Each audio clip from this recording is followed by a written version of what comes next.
Well, hello there, everybody. Welcome back to the channel. Dodgy Gamer here, bringing you another episode 7 of our Postcards from China mini-series. We're nearing the end now.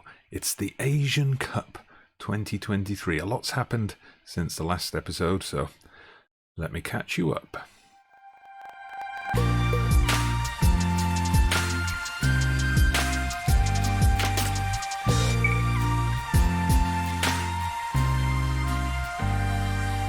Yes, so as we said in the intro there, today we're going to be bringing you the opening game of the Asian Cup 2023. We are the host nation, which makes me wonder why we had to go through the qualification process. But you can see maybe just above me there on the fixture list our group, UAE. That's the opening game that we're bringing you today. We've also got North Korea and Bahrain, so teams that we've played before.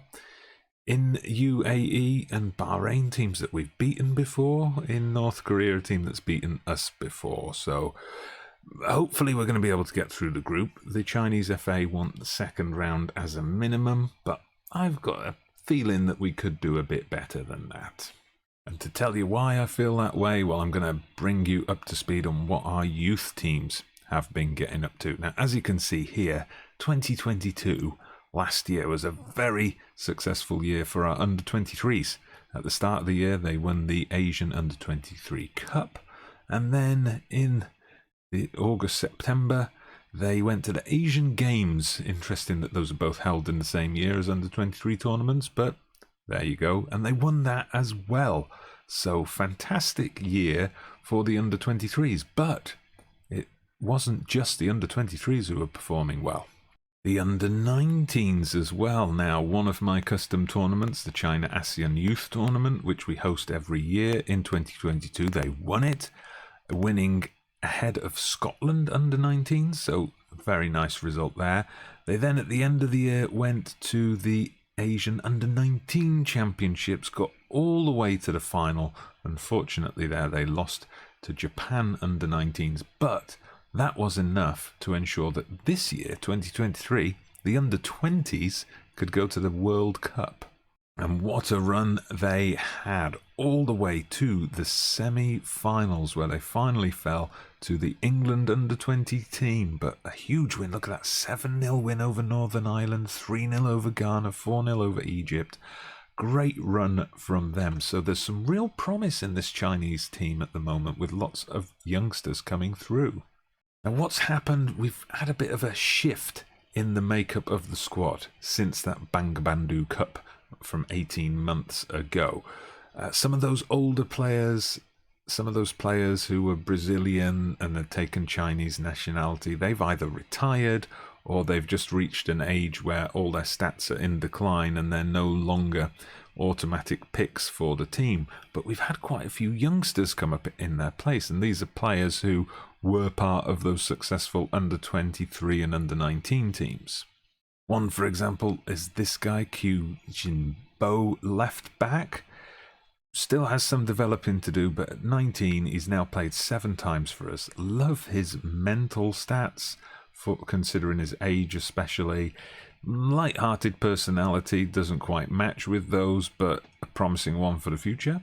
Now here's a lad who'd been in the squad before those under-23 successes as a youngster, but we released him to the under-23s and he did well, came back into the senior squad, did even better, 9 caps and 5 goals already for this right winger, Zheng K.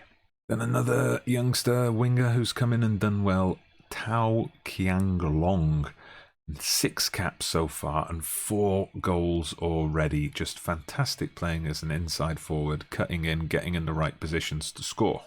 Also a very recent addition to the squad, a star of the under-19 team last year, Fan Li. Now he can play anywhere in attacking midfield. He's already scored. He scored on his debut. Very promising looking player indeed. And we got this little cutie, Q Yi. He's 11 caps already, so settled into the team very nicely indeed. And well, if you want to be in Ma Gang, this is your man. He is another right winger, so we've got plenty of attacking options on the wings and in the attacking midfield positions. already scored for us as well. Very promising times for the Chinese team. What's really good about this, as someone who's played a lot of international management on FM over the years, quite often outside of those big nations, you do get this problem where as you reach a point where some of those real players who are current internationals when the game begins, as they start to retire from the international game, you just don't have the influx of youngsters coming in to replace them. But here we do. Now, quick question for you before we get into any game action today. I had a plan originally that this Asian Cup would be where this mini-series finished. So we've done the China Cup, we've done the other friendly competitions, we've done the East Asian Championships, and then we finish with the Asian Cup itself. But, I'm kind of tempted with those youngsters to think we might be able to achieve something more. Now, we've got the Asian Nations Cup. East Asian Cup is coming up. Now, look at that lineup for the East Asian Cup. This is coming up at the end of this year. Something's missing there, isn't it? Japan. Why? Well, if you remember, if you watched that episode, Japan finished bottom in the 2021 edition. That means, that means they got relegated. So this year they had to play in the qualifying. So they were put in this group, and as you can see, Hong Kong beat them and got first place.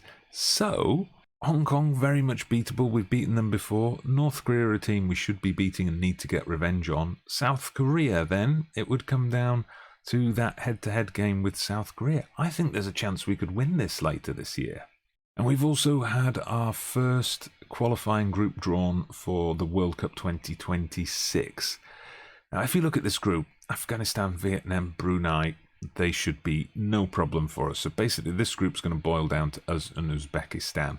We would then move on to another phase of qualifying where we'd be battling it out with the other top teams in Asia to go to the actual tournament itself. But with this being this expanded World Cup, there's going to be more qualifying places for Asia. I think there's a chance we could take China to the 2026 World Cup. So, my question for you, dear viewers, is this. Should I stick to the original plan and end this mini-series over the next 2 or 3 episodes, depending on our progress here at the Asian Cup of Nations? Or do we extend it a little bit? Do we go for that East Asian Championship once again? Do we try for a World Cup? Let me know what you would like to see down in the comments.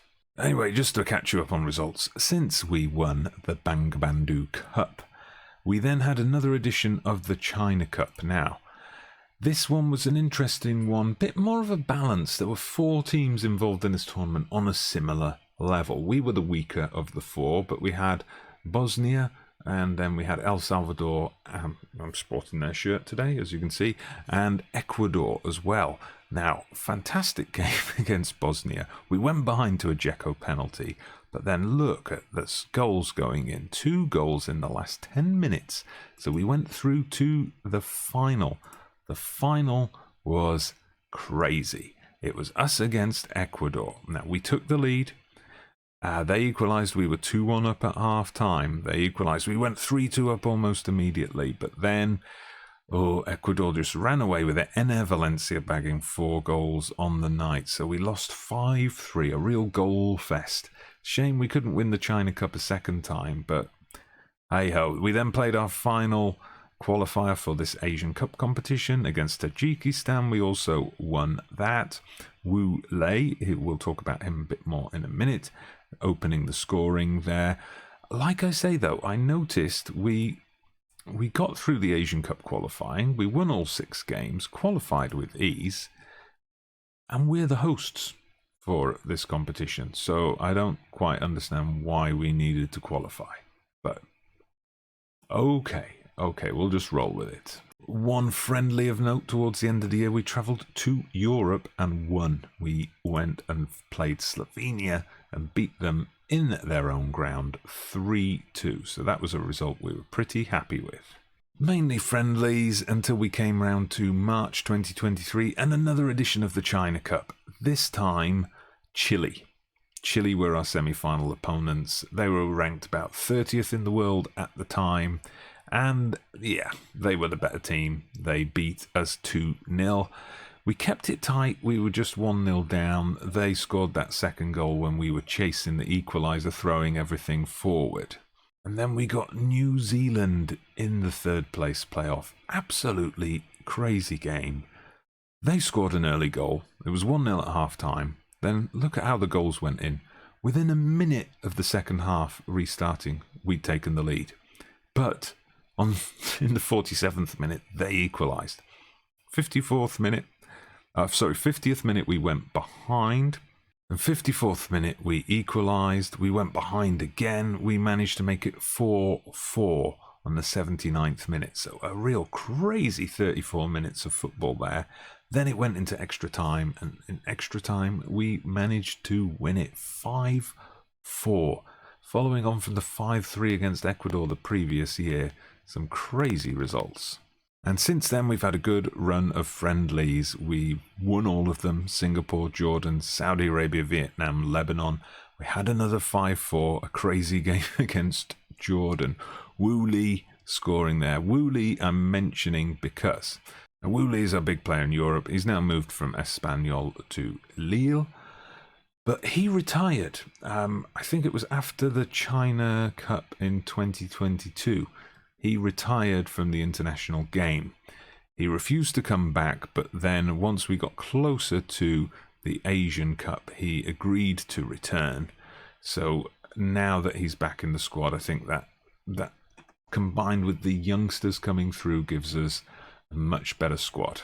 So anyway, that was quite a long update, but it's been a bit of time since the last episode. So this is just to show you how the group draw is for the Asian Nations Cup. So obviously as hosts, we're put into Group A. We're playing the opening game of the entire tournament today against the UAE. So that's going to be today's episode.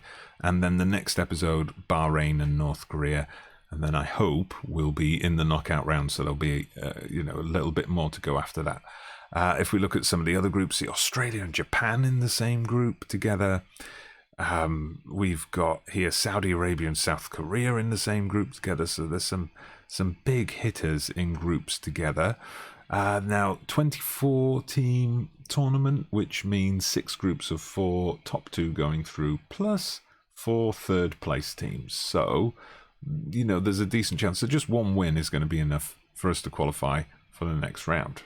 Anyway, this is how we're lining up. So familiar lineup, but a few new faces in. So Sinbo and Ming Tian, they're in the full-back positions. Yanaris then, as a result, has moved into midfield. Yanaris has now made a big money move to England. He's playing at Fulham, £3 million transfer from Beijing. So played last season in the Premier Division, 36 appearances. So he was being used pretty regularly. One of our new boys, Fan Lee, is going to be in that attacking midfield role. Jen K, who has a mean shot on him. You might have spotted this before, but, well, no, you won't have because the webcam's in the way. But one of his player traits is shoot from distance, and he does with pretty good accuracy. Elkerson is hanging on to his spot in the team. He's going to be playing up front today. 33 years old now, so getting on a bit, but he's the last of those players, really. We had Alan and Alosi. They've now retired. Fernandinho is unfortunately injured for this tournament, so unable to join us. So Elkerson is the last of the old guard, really. So here you go, the teams coming out, lining up for this opening game in the Asian Nations Cup. Let's see if we can get things off to a positive start with a win here. Ooh, Elkerson with a header early on. Good, safe hands from the keeper. The highlight's going to continue, though. Let's see what we can do here. Zimbo, one of the new boys, picks it up. Plays the ball forward. Fan Lee to Wu Li. It comes back out to Zimbo. He's made that overlapping run. Fan Lee. Oh, he nearly scored. And now he does. Fan Lee. Fan Lee. Absolutely fantastic. The 18-year-old has scored within 2 minutes of the opening of this tournament. He could be one of the stars. Look at that. Had the first shot saved. Genke, I thought he dawdled on the ball too long, but he was just waiting for the moment. Picked out Fan Lei, picked out his spot. Fantastic start. We are on our way. Another corner then. It gets whipped into Woolley. Woolley, back from retirement. And this is what we brought him back for, scoring goals in the Asian Nations Cup finals. Fantastic stuff. Only 7 minutes in, we're 2-0 up. We've had 9 shots on goal already, or 9 shots, 6 on target. But blistering start from us. We're really putting on a show for the home fans at the moment. But of course we know what a cruel game football can be. There's plenty of time for things to change. But here comes Jenke, intercepts the pass there, plays it back to Elkerson. Elkerson, everything we are doing at the moment is just turning into goals. Okay, another corner. Are we going to get a 4th goal here? No, it just goes over everybody, but Jenke reacts first. He gets the cross into a dangerous area. Ding Hao now. Fanley, is he going to shoot? No, he plays in Woolley. Woolley takes his time, plays it out to Ding Hao. Okay, we're being patient. That's kind of good to see. We've got someone out on the left here if we want to use him. Elkerson finds him. Zimbo gets it into Likey. Fanley. Come on, someone's got to score here. Jenke, the one who likes to shoot from distance. Probably a bit too close to goal for him. Right, another corner. We've looked dangerous from these corners all half. They half clear it, but Fanley picks up the ball. I'm sure we can penetrate it. If we can get a 4th goal here before half-time, that's going to be fantastic. It's going to be huge for our chances. Anyway, here we go. We're playing it nice and patiently again. Just not rushing. Not forcing ourselves into any errors. Jenke gets through. Oh, that is beautiful. That is beautiful.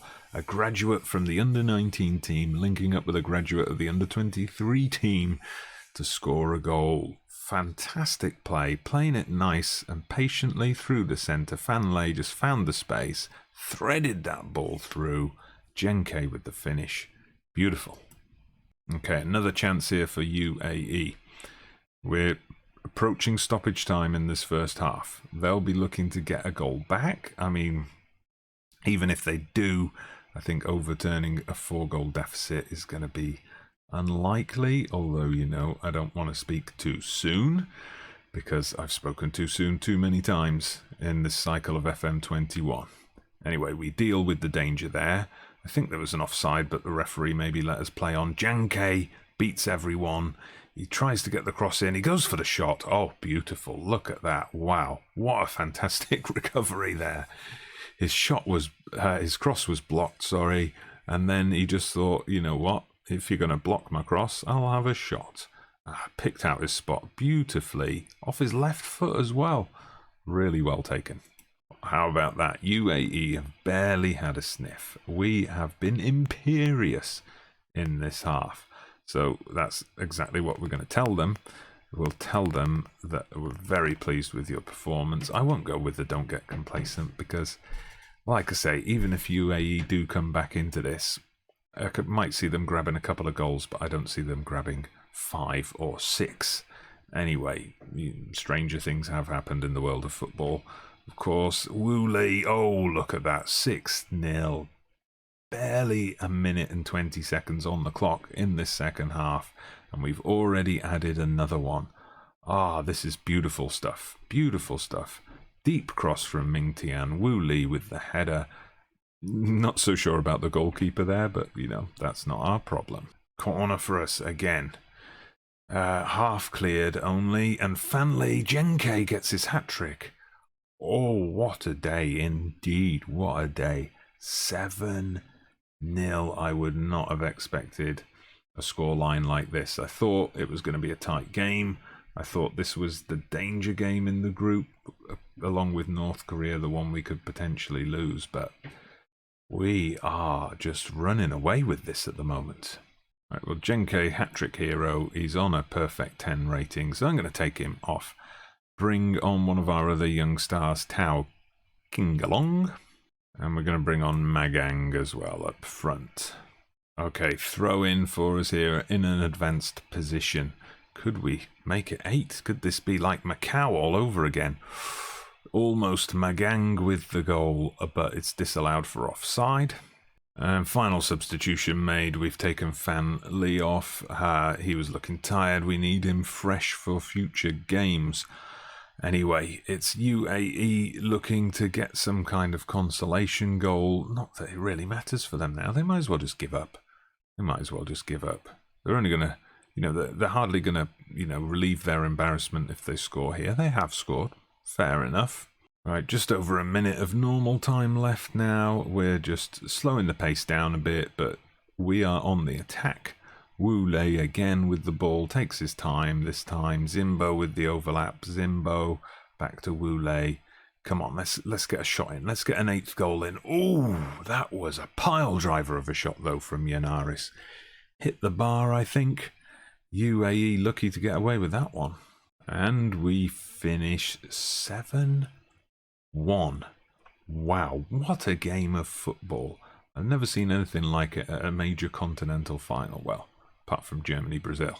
So what about that? One hell of a result there. Entirely unexpected, but we have put down a marker. We have made a statement in this competition.